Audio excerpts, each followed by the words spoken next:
Hi, I'm Serena, and I'm refuting the claim that prohibiting plastic bottled water will reduce the amount of plastic pollution harming the environment. So, my, my opponent's claim was that plastic pollution, or secondary claim, is that plastic pollution is the main cause for landfill, and New York City attempted to go plastic bottle free through the parks, and lastly, plastic pollution negatively affects human health. So for the minor points in plastic pollution is the main cause for landfill, my opponent stated that it is an increase in wildfires and chemicals from industry are released into the earth.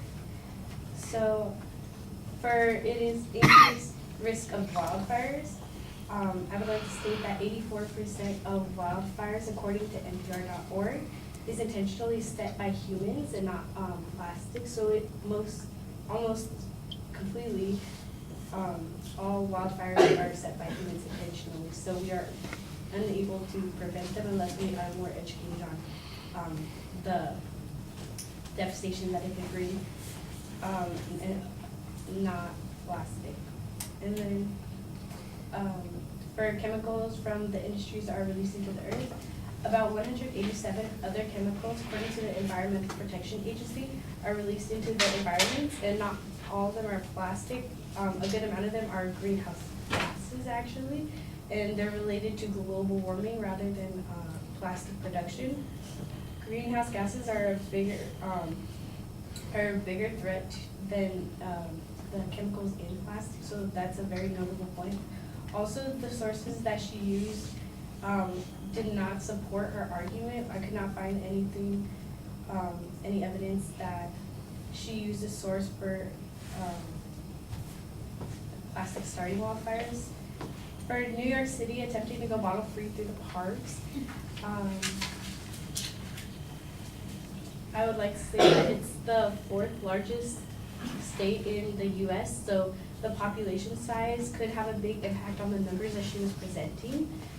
She said that 400 water bottles were used in a cafe in New York, but she never mentioned which cafe it was. It could have been a Starbucks. As we know, Starbucks is a big industry, and it produces a lot of, it has a lot of income, things like that.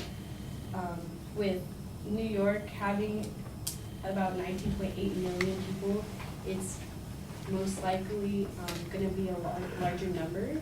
So I don't think that the sample size was representative of the entire US and let alone the world, because she did say the environment, but she never mentioned the environment of a state or anything, so she wasn't using more worldly examples, so she was using one state rather than a country or things like that.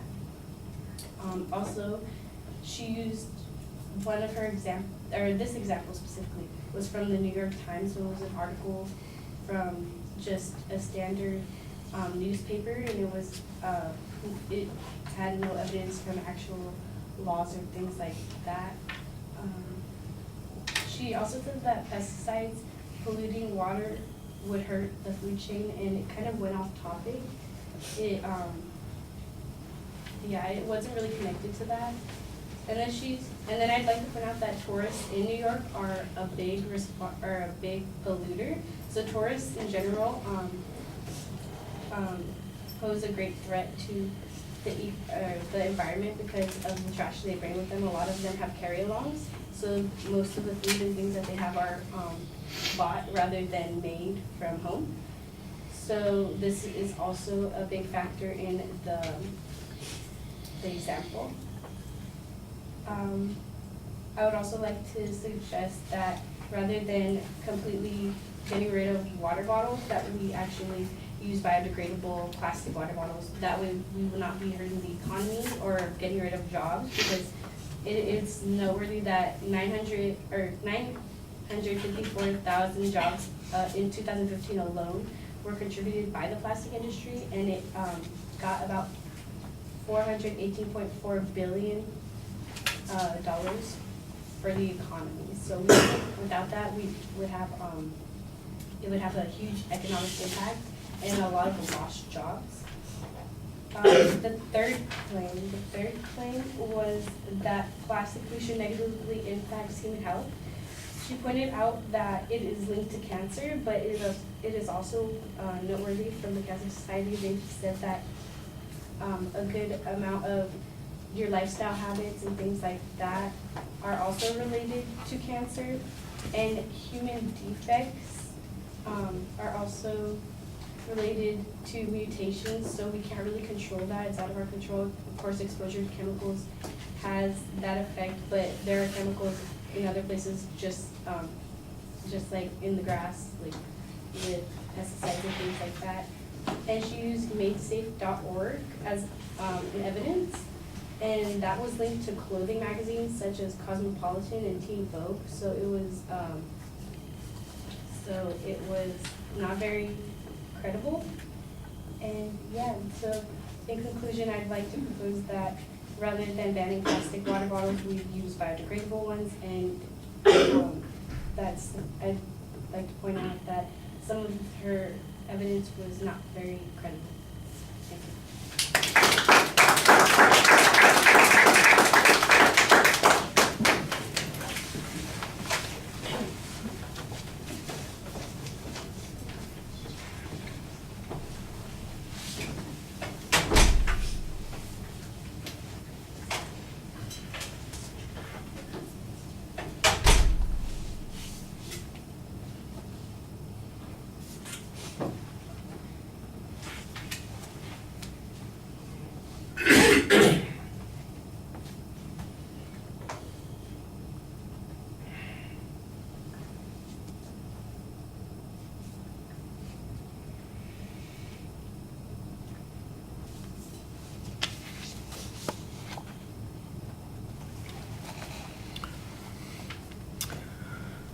Okay, well, you clearly labeled the advocate's main claim, and there's a list of secondary claims that you kind of skimp through. They end up being relatively clear, but it felt a little bit rushed. When you got to the main arguments, you reminded us of what the topic area was. And then there are a series of counterclaims on some of these points, some general challenges on evidence, and then just some side issues that I'm not exactly sure they're accomplishing much. On the first point, the notion that wildfires are created by primarily man-made activities, I think that's okay. You've got a source citation on that.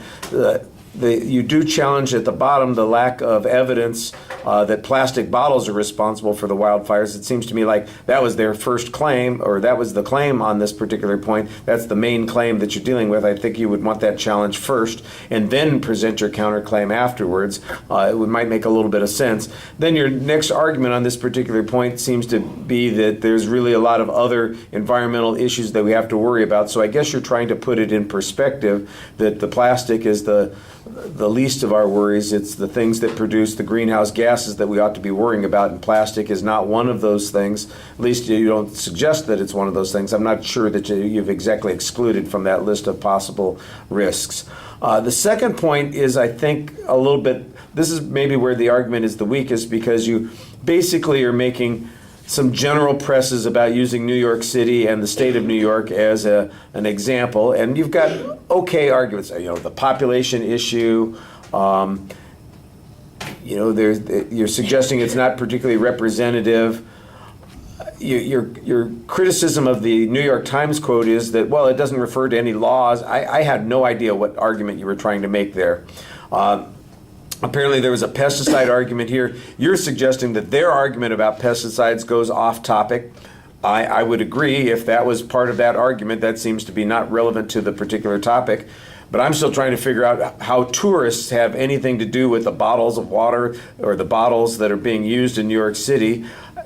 The idea that they bring their own, I did not understand the whole point of your argument here. It just sounds like it's obfuscating an issue. I'm not sure that the advocate's point was any clearer, but your point on this, I think, is equally hard to figure out.